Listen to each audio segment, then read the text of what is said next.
Hello everyone, and welcome to my review of Volume 25 of Komi Can't Communicate by Tomohito Oda. In this volume, it is the start of third year. Komi has a new class that is full of new classmates and a brand new relationship with Tadano that she is still navigating. Can she do it? But first of all, if you are new here, I post new book reviews almost every single day, so if you want to wake up every single day to some new reading inspiration, feel free to stick around. So as already mentioned, Komi is entering third year in this volume. Third year is the last year in the Japanese schooling system. In the United States, we have 4 years, but this is their last year.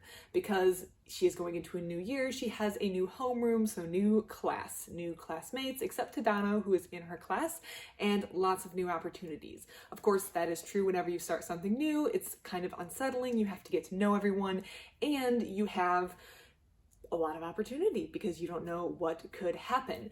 Komi is on a mission to make 100 friends, so this is a new opportunity to meet and greet and get to know new people, but I do think it kind of changes up the dynamics because no one knows Komi. She can't rely on the relationships that she's built in the previous years to build these friendships. These aren't people she's been hanging out with, but maybe she wants to deepen their relationships with. These are a whole new set of people that she has to connect with and she has to get to know.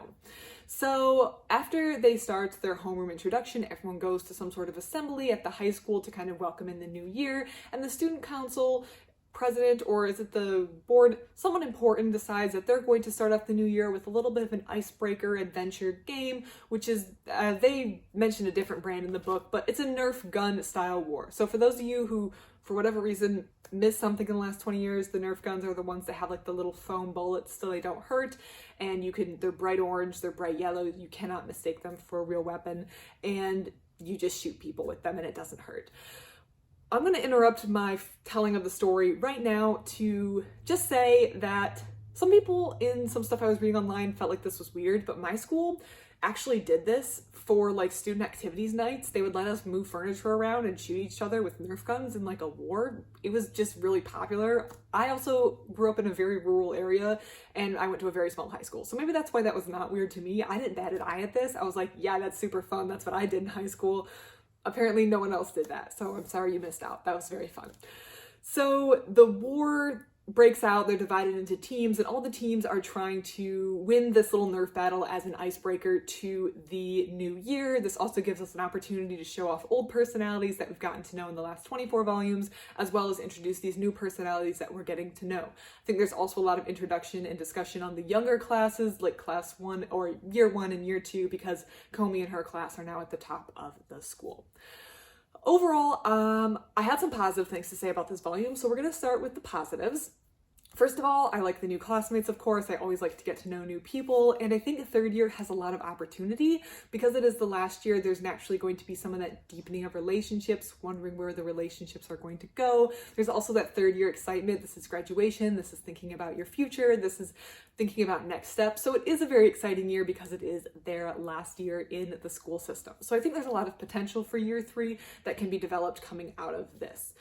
Additionally, there's a situation that arises in third year. They just started third year. So there's a situation that arises right away where one of Komi's classmates isn't a very positive, outgoing, trying to make new friends people, which is the kind of classmate that I feel like Komi has primarily associated with herself with in previous classes. So even if people had weird quirks or weird personalities like that gamer, edgy video game girl, Komi has inherently not had to deal with a lot of abrasive, intentionally rude people, and that's someone who she does have to run into and deal with over the course of her first day and this icebreaker activity.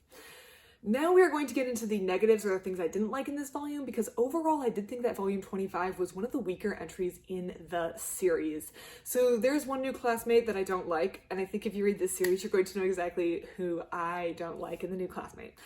And it's not the negative girl. We're just going to leave that there. I don't like this person, so I don't really want to spend any time talking about them. Additionally, there are two weird, I'm going to use the word here, pervy classmates. These are not new people. These are people, and I don't think they're classmates this year, but they're two students at the school who, yeah, that word kind of sums them up. I don't like these characters, and I don't like them anytime they appear because they're just weird and a little perverted. But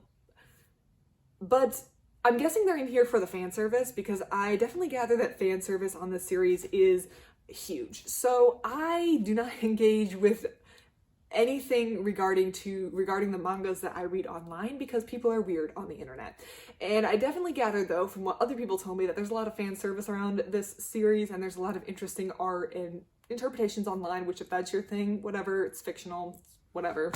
But I do not like these characters. I do not like what I perceive as the fan service that's going on around these characters, and I wish they would just leave the series. Thank you. Thank you very much. I'm here for Komi and the fun interactions and the cute memories and the little relationship that's budding. I'm not here for the pervy weird stuff. Please leave. So I didn't like that there was this one classmate I didn't like. The two pervy characters were back with the jump rope, and I didn't like it. And whenever they show up, it's just kind of like blah. That's like a blah region for me in the manga.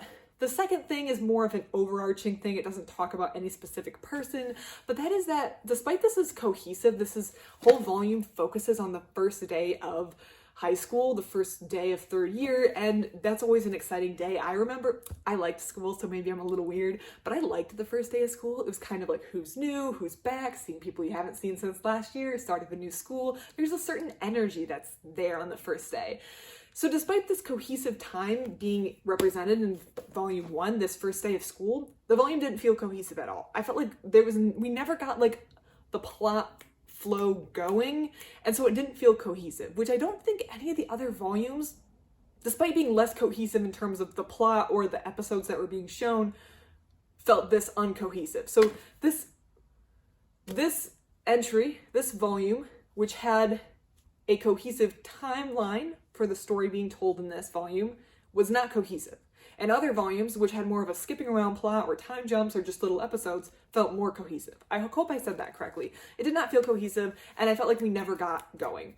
I'm going to offer an alternative to what I wish the author had done in this volume, and maybe 26, but I have 26 on order, so we're going to see what happened in 26 when it came. I think the author should have played up that negative interaction Komi had with the negative classmate. The classmate who was intentionally antagonistic, intentionally rude, and not really having good intentions when it comes to interacting with Komi. I think the author should have played it up and had Komi fumble with that relationship a little bit more, and then I think maybe the author could have taken a volume or two to explore Komi having to navigate this new kind of person. Because there are people in the world who are antagonistic, who don't have good intentions, and even though I think the overall tone of this manga is sweet, so I think the author would eventually have Komi and her come to some at least sort of agreement, I think the author should have played that up a little bit more in this book, and it would have provided a little bit of a cohesive structure to this, and also given us something a little interesting to look forward to in volume 26. I don't know if that whole situation with the negative classmate is resolved, but I hope it's not, because I think that could be a more interesting dynamic than anything that tried to get started in volume 25.